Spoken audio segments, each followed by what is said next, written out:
ونستعينه ونستغفره ونعوذ بالله من شرور أنفسنا وسيئات أعمالنا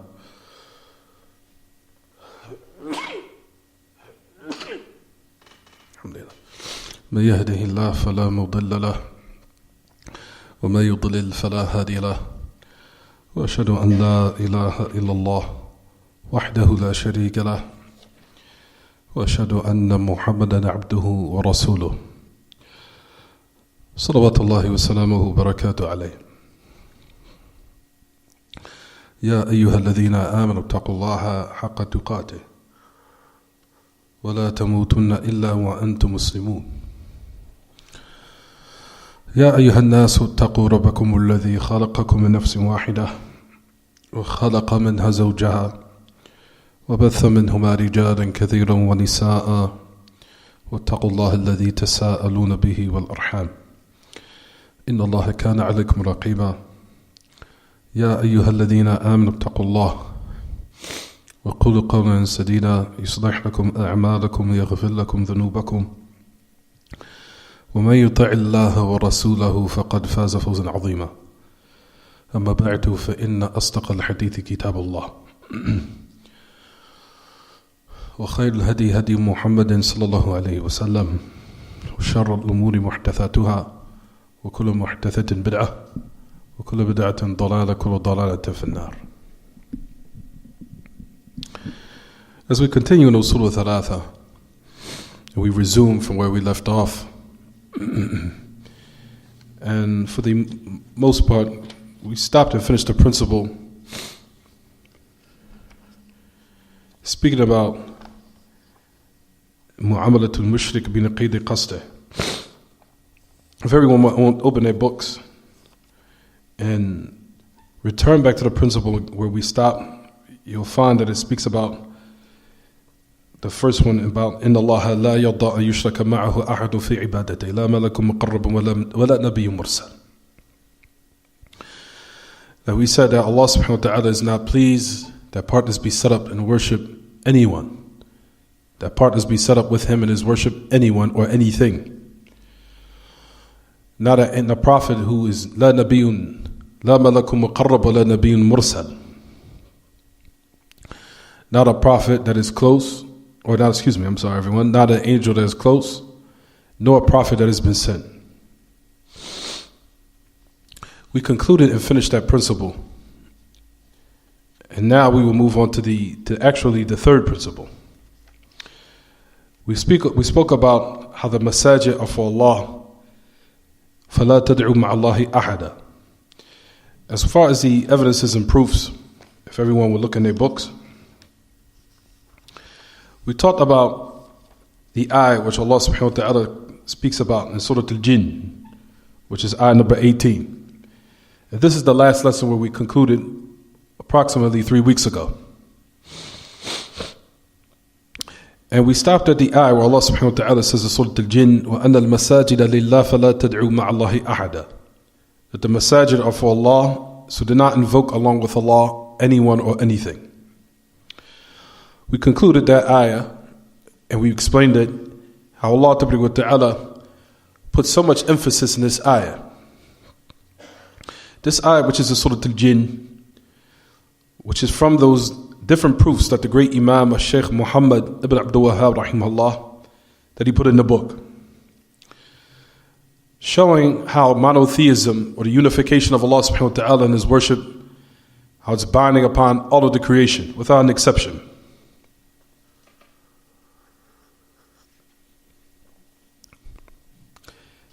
And from those proofs and evidences that he put in his book, rahimahullah, is this ayah which is the Surah Al-Jinn. And this is where we stopped at for last class.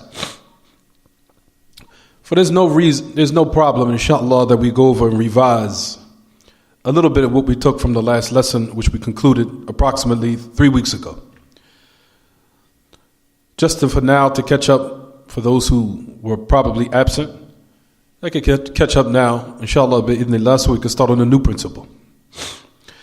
So from the adillah, or the proofs and evidences that the great Imam that he used in his book, rahimahullah, is the ayah which is in Surah Al-Jinn, ayah number 18. Allah subhanahu wa ta'ala says in his book, وَأَنَّ الْمَسَاجِدَ لِلَّهِ فَلَا تَدْعُوا مَعَ اللَّهِ أَحَدًا.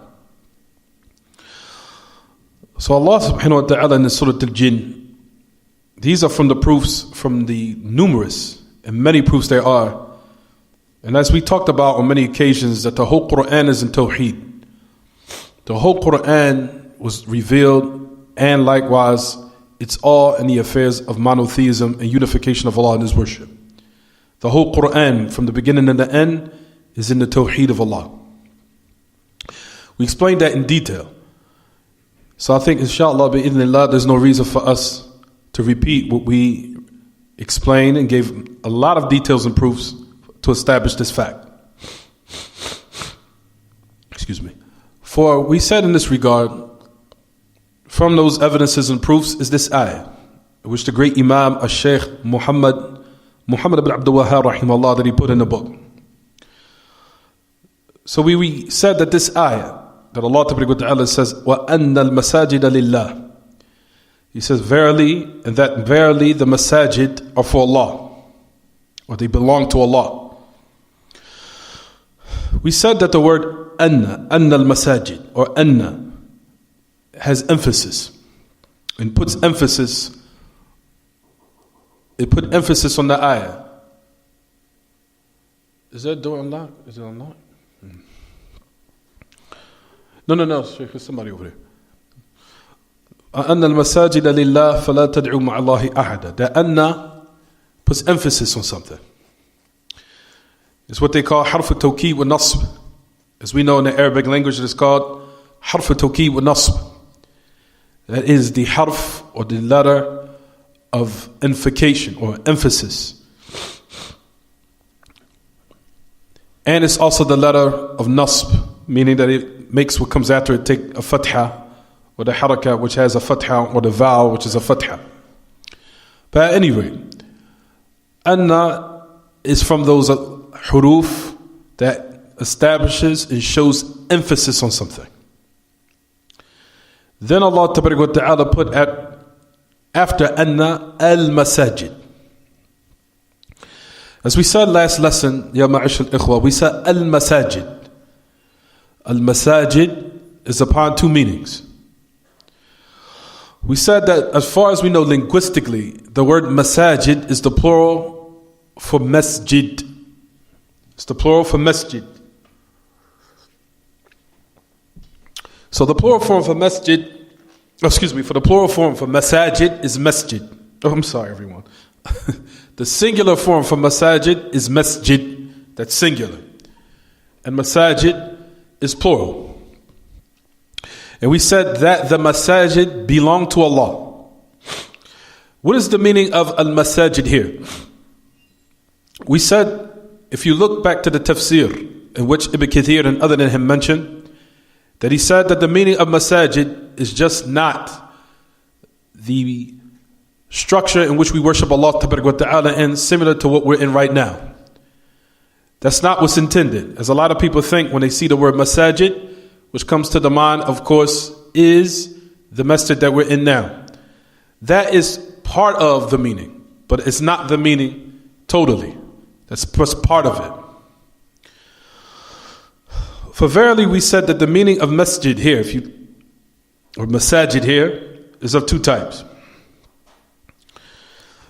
For number one, masjid, the meaning of it here, as they say, some of Ahl al-Ilm mentioned and said that the meaning that is intended, ma'naha as-salawat, that the meaning of it is the prayer, or all of the prayers. All of the prayers in which, in this regard,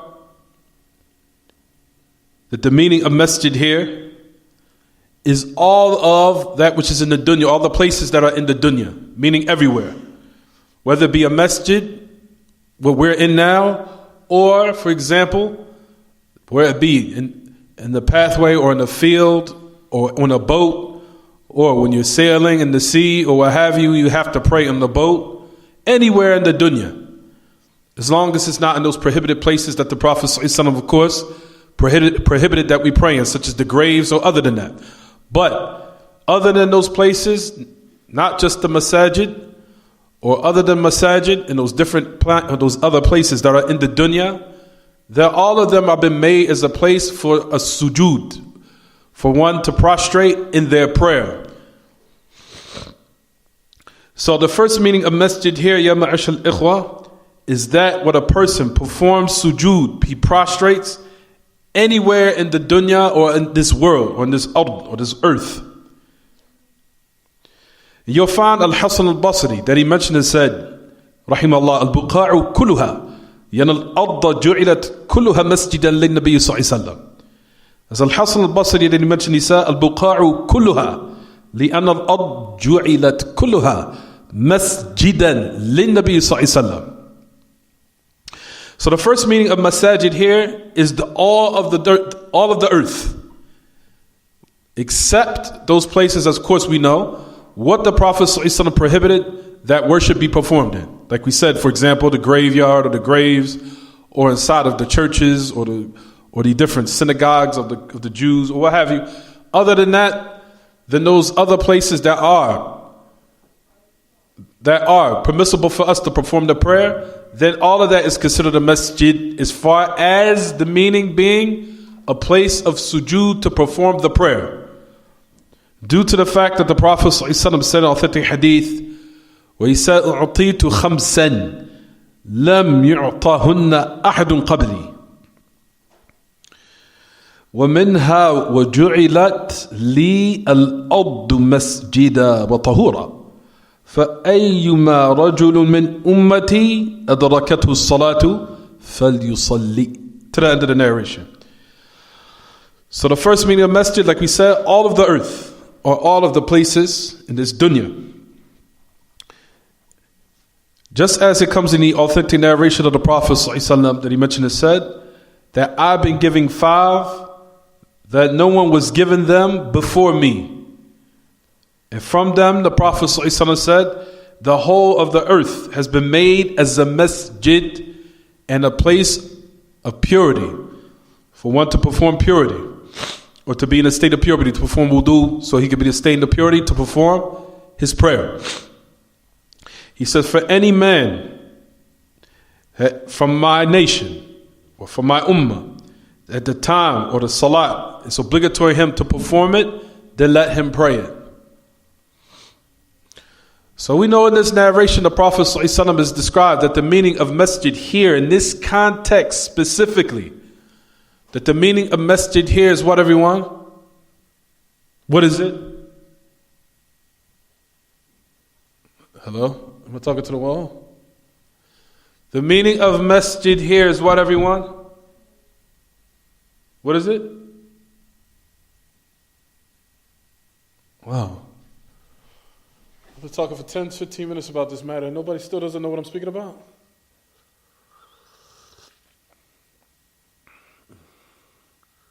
I have to sip my coffee for that one.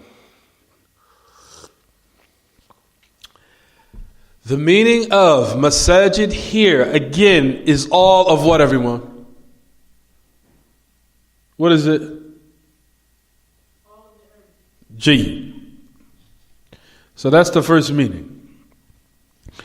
The second meaning of masjid here, the meaning of the second meaning. The second meaning of masjid is al-a'dha, the prostration points in which one that he performs his prayer on in the part or from the different parts of his body.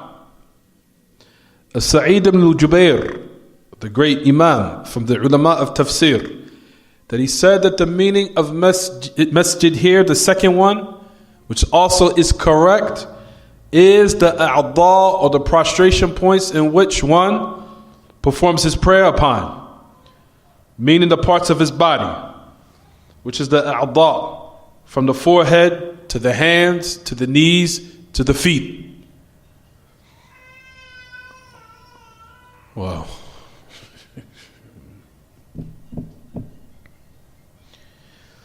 So what is intended here is all of the what? The dunya, that's the first meaning. And the second meaning is what, everyone?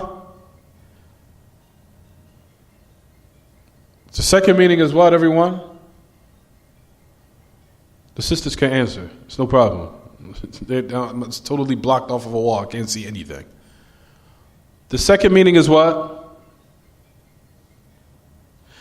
The second meaning is the prostration points on the body. That's the second meaning of sujood, and which is a correct meaning for the ayah, which is the Surah Al-Jinn. Does everyone have their books? Do they know what I'm speaking about or where I'm at? Does everyone know where I am? Sisters, you come on, yes or no? Does everyone know where I am in the book? Is there any sisters over there? Jayid. It's all about communication. There's no problem. You can speak up. If I'm asking a question, it's a necessity to talk. The sisters, it's just a necessity. It's no problem to give me an answer when I'm asking.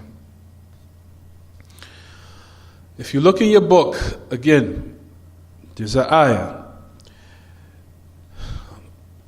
Is there you by yourself over there, sister, or is there someone else over there?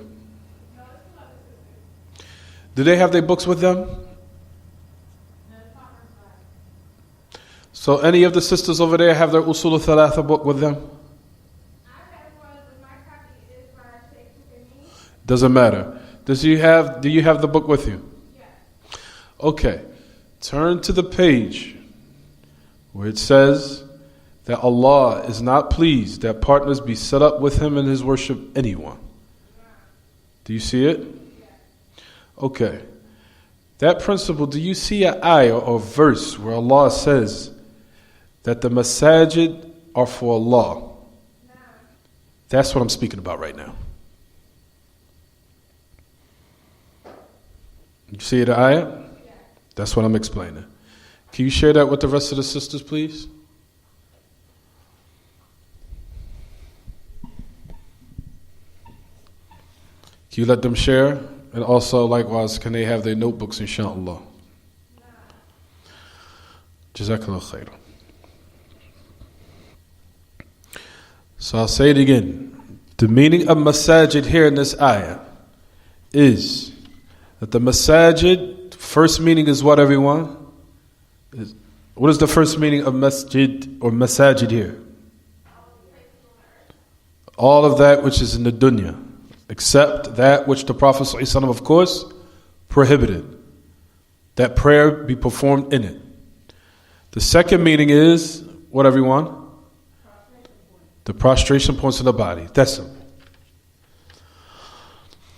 So, based upon that, Allah subhanahu wa ta'ala says in His book that the masajid are for Allah, whether it be where one performs the prayer or based upon the prostration points of the body, all of it belongs to Allah tabarak wa ta'ala. So when Allah tabarak wa ta'ala said in this ayah that all of these affairs belong to Him, whether it be from the first meaning or the second one, notice that Allah subhanahu wa ta'ala says the masajid belong to Him. When Allah tabarak wa ta'ala says that they belong to Him, when it says lillah, for Allah,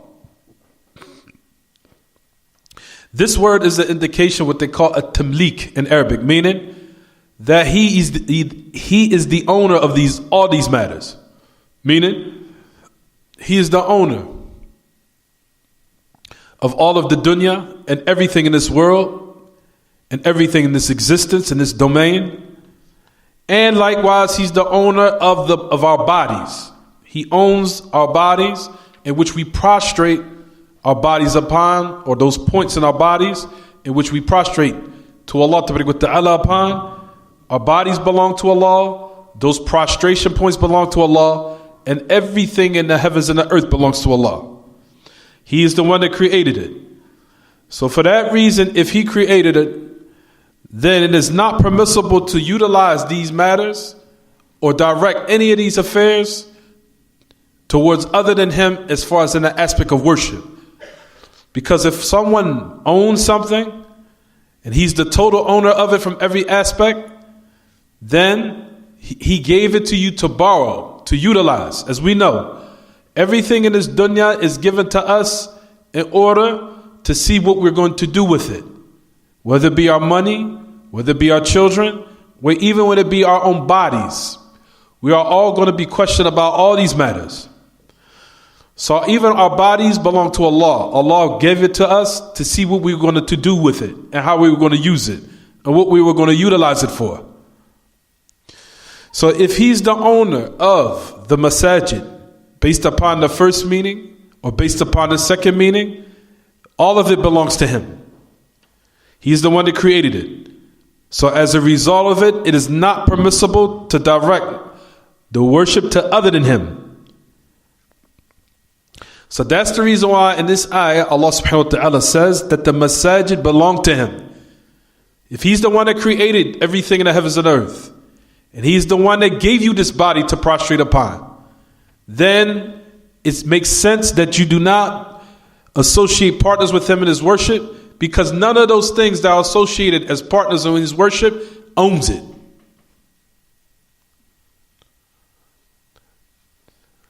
So for that reason, when you prostrate upon those points in your body, then the worship, like we said, is directed to Him alone. And that's the reason why in the ayah Allah Ta'ala says that the masajid belong to Allah.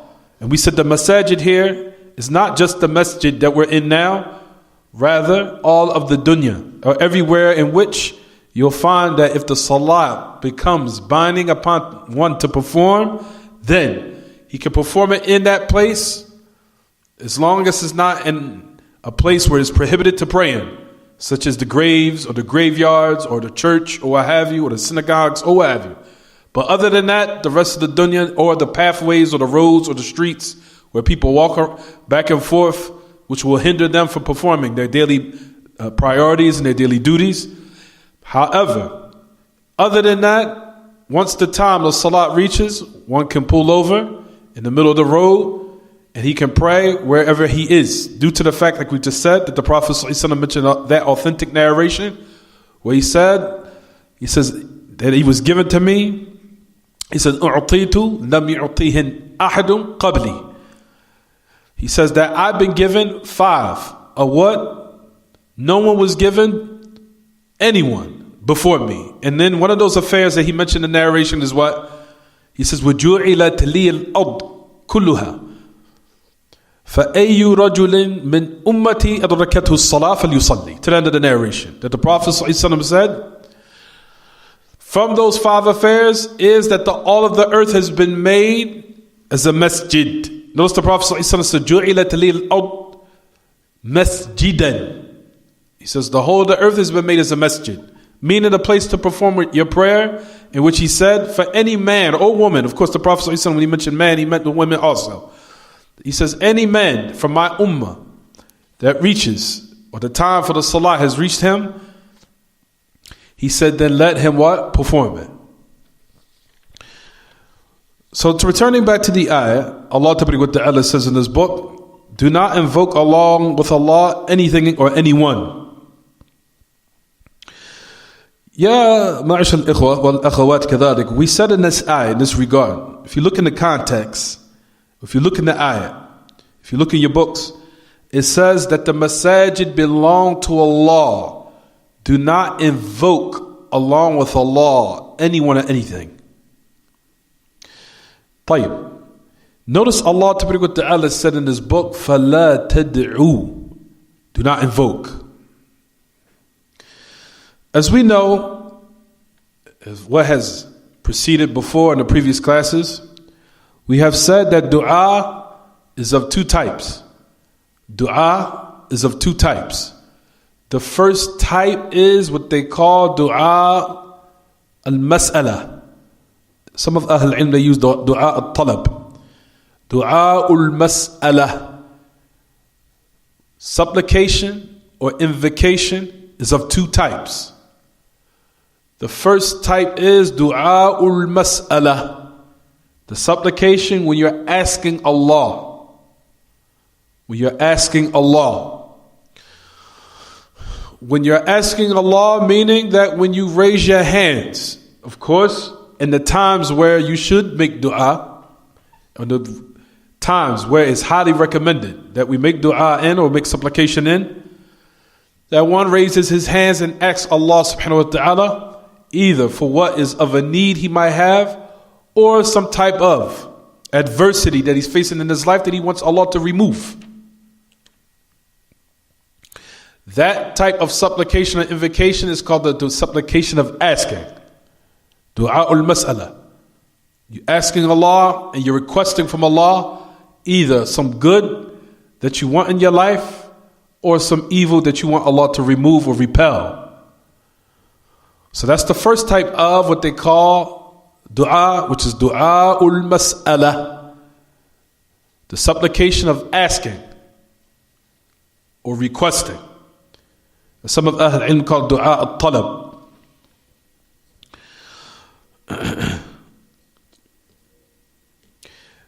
Then you have the second type of dua, the second category, which we know, which is what, everyone?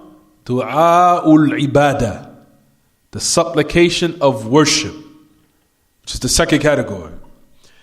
The supplication of worship, the meaning of that is worship itself.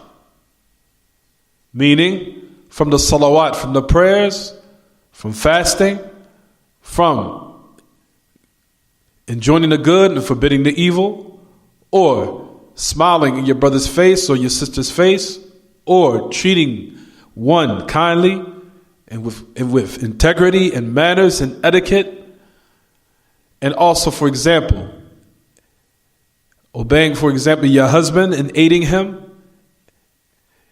All these affairs are aspects of worship, in which is a form of supplication. Siyam, fasting, prayer, performing hajj, performing umrah, raising your children, being dutiful, for example, to your husband and taking care of him and helping him and aiding him. All these affairs are worship itself, and they can be worship itself, of course.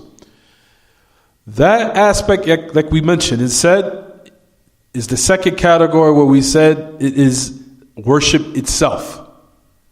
Because all these matters, and for example, and we have to include this in what we're speaking about now, such as what's also worship for Allah is when a woman covers her beauty and her adornments. For verily she's covering herself to please Allah. So whether she's married or she's not married, she's still supposed to what? Cover. Because she knows she's doing it to earn the pleasure of Allah, because it is from the second category, which is what? Which is called what, everyone? Dua al-ibadah, supplication of worship. For that reason, the second category, which is called supplication of worship, and the different types of examples that we've given in order to clarify and make it clear. Allah Ta'ala used the word tad'u, do not invoke. He did not say فَلَا تَعْفُوا أَنَّ الْمَسَاجِدَ لِلَّهِ فَلَا تَعْبُدُوا مَعَ اللَّهِ أَحَدًا. Notice Allah Subhanahu wa Ta'ala did not say that the masajid belong to Allah, so do not worship along with Allah anything. Notice Allah Ta'ala in this particular context, He used what? Tad'u, do not invoke. Why do you think that Ahl Ilm, they bring the benefits in order to what? Show the fruits of why Allah Ta'ala in certain ayat say certain things in certain contexts, so one can benefit even more. From those benefits is because when one says فَلَا تَدْعُوا, do not invoke. When Allah subhanahu wa ta'ala says فَلَا تَدْعُوا, do not invoke, that is more in depth and more emphasized. And it is in more of a deeper level than just mere worship. Why? Because dua covers and is also comprehensive for the meaning worship. So the fact that Allah, or the mere fact that Allah used the word dua instead of ibadah, He used supplication instead of worship, is even more in depth and it's on a higher magnitude. Meaning, because dua, as we just mentioned, it said is what, everyone? Is either asking Allah or the worship itself. So worship is included inside of the word dua. So the meaning of the word dua is more comprehensive than just the mere word worship. Is it clear what I'm saying, everyone?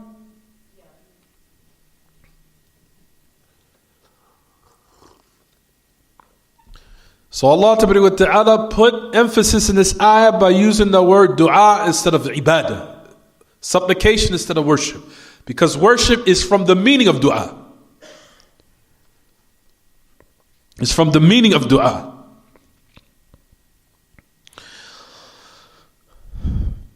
When Allah Ta'ala says in this book, likewise, do not invoke along with Allah anyone or anything.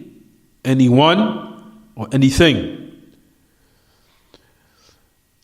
So, notice in the ayah that it says ma'allah, with Allah. Meaning, do not make anything as a partner with Allah in His worship. Notice in the context, in the end of the ayah, in the end of the verse, what did it say? It said ahada, anyone or anything.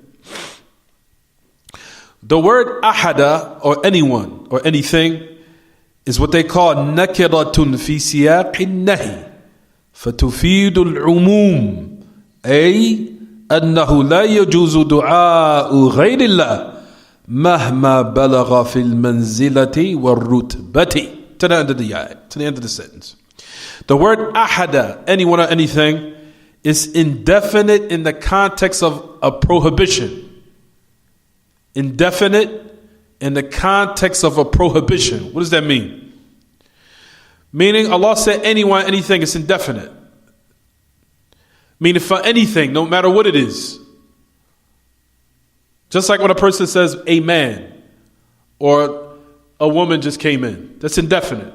But if you said Fatima came in, that's definite.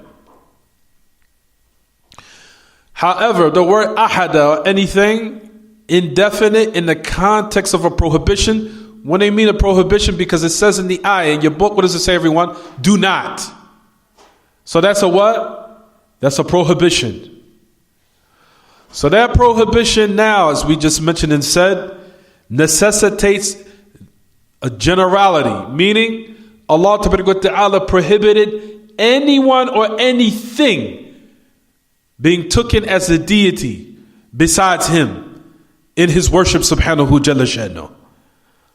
So when it said ahada, indefinite in the context of a prohibition, we know that this in the Arabic language necessitates and generalizes everyone and anything. No matter what's a rock, tree, the sun, the moon, the stars, Jesus the son of Mary, no matter who it is. Anything Allah created does not deserve to be worshipped. Generalizes everything and anyone. So then as a result, like we mentioned, it said, when Allah put this type of emphasis, means that it's not permissible to make this dua or this supplication, whether it be upon the first meaning or the second meaning, for other than Allah. No matter how much it reaches of high status or high level, or no matter what type of type of person it is, or anything of it is, or possesses a value or status. It's all the same what? Ruling. It's not permissible for you to worship it. طيب, just to sum up and conclude everything. This ayah has in it, everyone, has 5 emphasis in it. 5. Not just 1, not 2, not 3, 5. To let and put in our minds and enlighten us, to let us know how important it is that the aspect of worship only be for Allah. In which, in this particular context, Allah subhanahu wa ta'ala put 5 emphasis in this ayah. The first emphasis is, if you look in your books, harfu anna. First He put anna al-masajida lillah. So Allah put anna. In the Arabic language, we know that is what they call harfu tawkeed wa nasb. That's the harf, or the letter of emphasis. It's a letter of emphasis. To put emphasis on something. And then the second mu'akkid, or the second affair that puts emphasis on this ayat, the second one is that Allah, when He mentioned al-masajid, He said al-masajid. Al is, we know in the Arabic language, what they call al-alif wal-lam, lil-istighraq, al-mufid lil-umum. Also likewise, when Allah Ta'ala said in His book, Annal Masajid. So al-masajid, Allah connected masajid to the alif wa lam, al. In order to what? To consume and, if you want to say for lack of better words, basically to now be comprehensive for everything. That necessitates likewise the generality of the meanings that we just already mentioned, which is what? That masajid can either mean what? All of the dunya, or it can mean the different parts of the body. So when Allah put al-masajid, when He put alif wa lam on there, that means it consumes and is comprehensive for all of those meanings of masajid. All those different meanings of masajid that we mentioned. These places are only for Allah. Everything in the dunya and the heavens and the earth is only supposed to be utilized for the worship of Allah only, not for other than Him. So, when Allah put al-masajid, alif wa lam, al-masajid, that's another emphasis, which means it is comprehensive for all of the meanings that we mentioned of masajid, no matter what it is, based upon it either be where you pray, the masjid itself, or in the different rows outside, or where you may be, from the different types of circumstances you may be under, on the road, whether you're traveling, or what have you. As I've heard certain situations that sisters would say, for example, they'll be in a mall or going to a supermarket. This was brought to my light before. You say, sister, it's time for us to pray. Let's pray. They said, no, I'm going home. Well, by the time you get home, the salah is going to be out of its time. No, I want to go home and pray. No, by the time you get home, the time for the salah is going to be out, then you need to pray where you are. Pray where you are at your friend's house or what have you. Pray where you are, perform the salah, because like we said, all of the earth has been made as a what? As a prayer. Even though we know it is better for the woman to pray in the house. But however, it's better for her to pray on time than now for the time to go out and she's praying it in her house. Due to the fact that she was what? Handling some business outside of her home. We know that the prayer is better for the woman in the house. I'll say it again. The prayer is better for the woman in the house. No doubt. However, if she's handling some type of necessity out her side of her house, and she's handling something that has what? Caused her to be a little bit late, and by the time she gets home is going to be out, then let her pray the prayer of where she is. So she can pray the prayer in its time. Because it's more of an evil that she pray the prayer out of its time, then she go home and now the time is out and she's praying it in the house.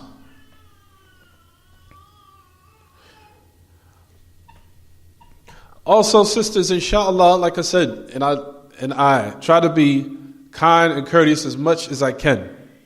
As much as I can. In which, inshallah, I ask Allah Ta'ala to bless all of us and all of you. And I ask Allah Ta'ala to make it easy for any circumstances that we're under, of what we're facing in our lives and what's going on. Because like we said, we do not know what's going on in people's lives, and we make excuses for them. We make excuses for them, and we do not want to offend anyone. However, children who are brought to the masjid, and they're going to be making or crying during the lesson, this is going to hinder one from being able to concentrate. This will hinder a person from concentrating and focusing. I want to put the importance of these lessons. These lessons are more important than college. They're more important than your doctorate. They're more important than any type of second, if they want to say for lack of better words, any type of education that's out there. This is the knowledge of the grave for when all of us will be asked when you meet Allah. Soon as you die, is which one of us can die at any given moment or any given time or any given second. Once we've died now, this knowledge that we're studying is now going to be applied. See, all the knowledge of when we went to college and non-Muslim colleges and all when we studied to be an architect or an accountant, all that goes out the window. You know what now is going to be, what's going to be important, detrimental now, is what we're studying now.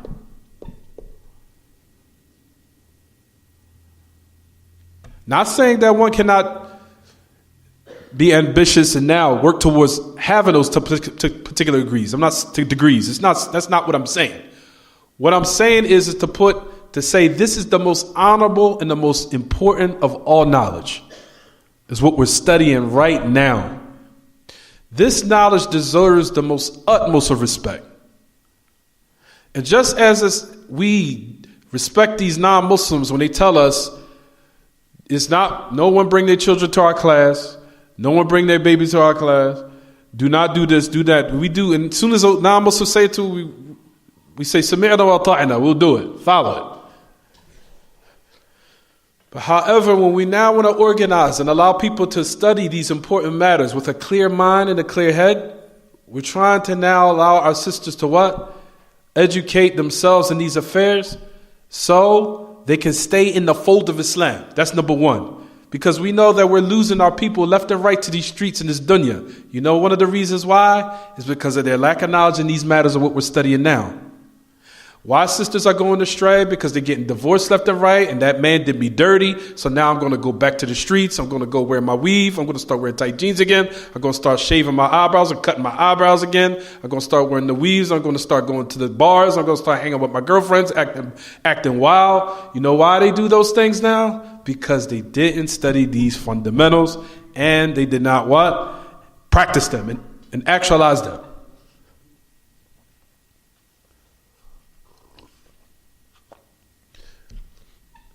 I've been Muslim now since 1995. I've seen so many brothers and sisters are strong in their religion today. They are back in the street tomorrow. I've seen a lot. A lot. And trust me, a person would think, they would say, trust me, I've seen people that was practicing the religion to the point where I never thought in my mind that they would go back to the street. They were that religious.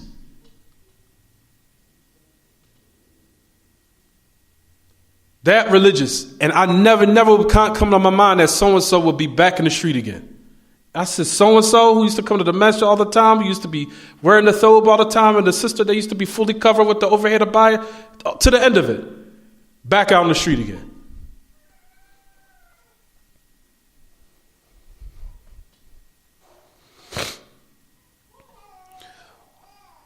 So for inshallah, bi'idhnillah, if a sister doesn't have one to watch her child or watch the baby, which like I said, I'm very, very sympathetic to a lot of the situations that are going on in everyone's life. A lot of us are going through things, all of us.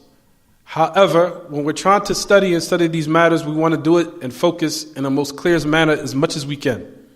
That's the reason why I'm asking the sister out of being courteous. I'm not trying to be offensive, wallahi. But however, I want these matters to be studied where we can study it with a clear head and focus. So if our dear sister is not able, again, to have someone watch her child, then if she can, maybe have someone either watch the child or babysit the child momentarily or temporarily until the class is over, or if she can watch it online because she has no other type of alternative, then go home and maybe she can study online. But we have to try to now have some organization in the masajid where we can study these matters without being hindered and deterred by something. So please do not get offended for me. I love our children. I want our children to come to the masajid. But the infants, when they start crying and people are trying to study, it does put some type of hindrance on being able to focus and concentrate with a clear mind, so we can learn this knowledge.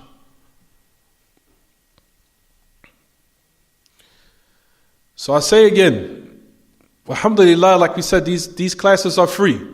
Walillahi alhamd. And like we talked about, it is the most important of all knowledge. Like we said, Usul al-Thalatha, you know this whole book that you're holding in your hand right now, sisters? This is the book. You know that the author, you know what he wrote this book for? He wrote it so you could be prepared to answer the three questions in the grave. That's why he wrote this book. So when you are asked the 3 questions in the grave, you will be prepared.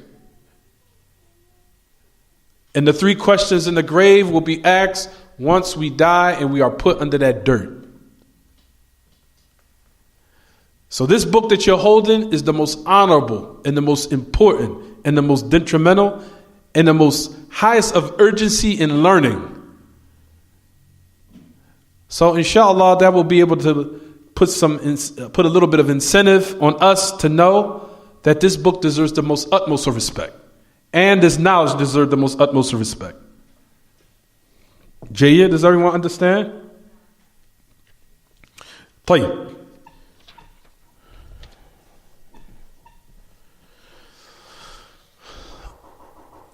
Well, does anyone know how to unlock that door? Just unlock it.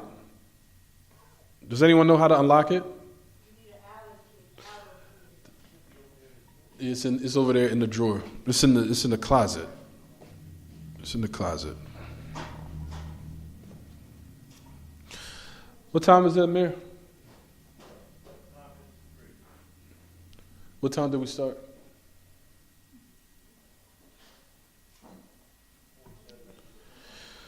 طيب إن شاء الله. About 10 more minutes, inshallah. طيب.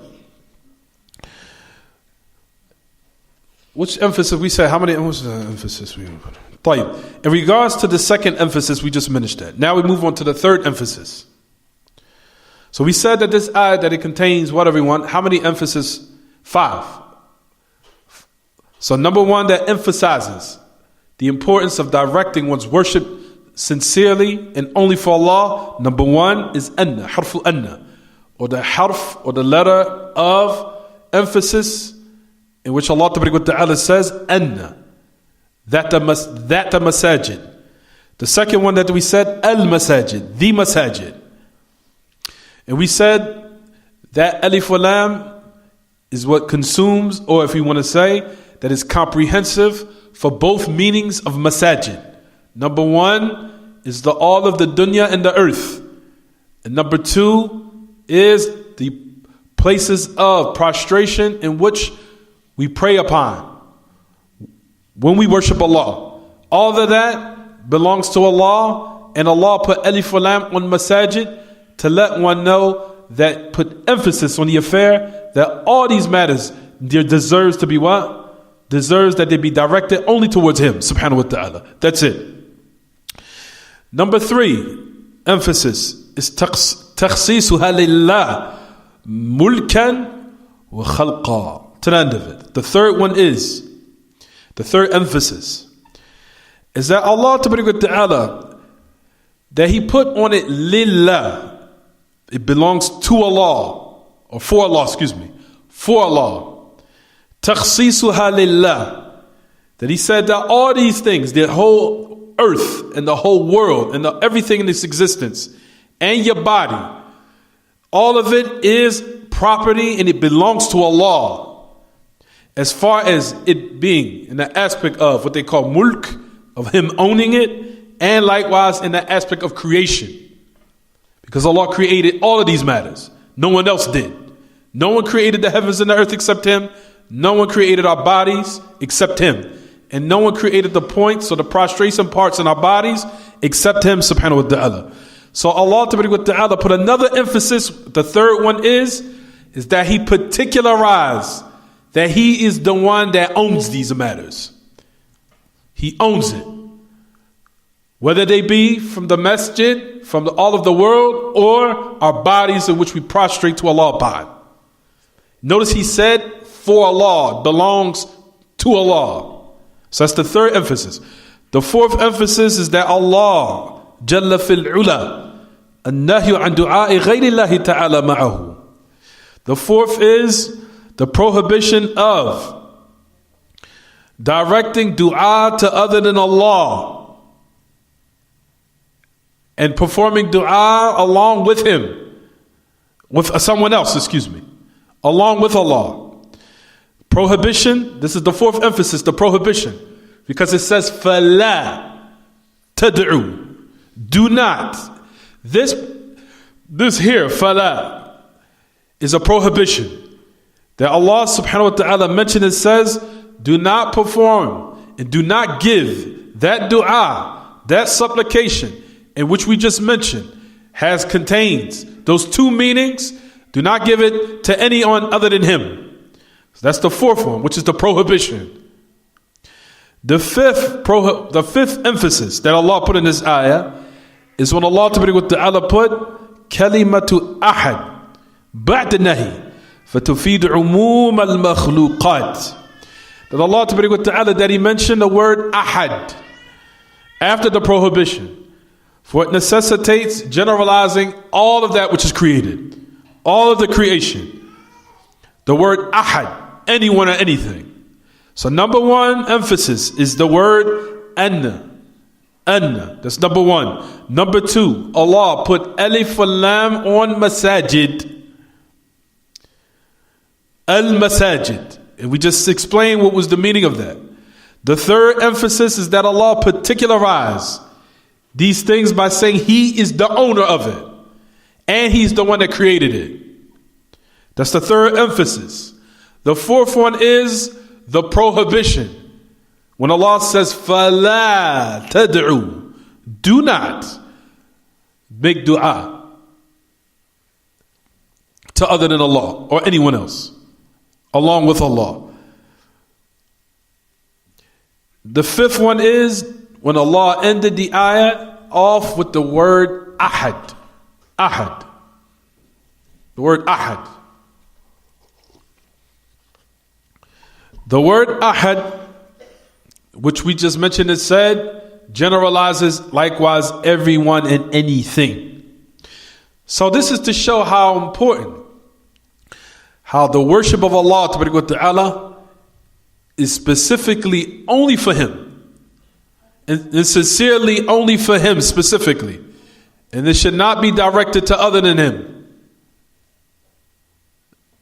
Somebody saying something? And that it should not be directed to other than Him.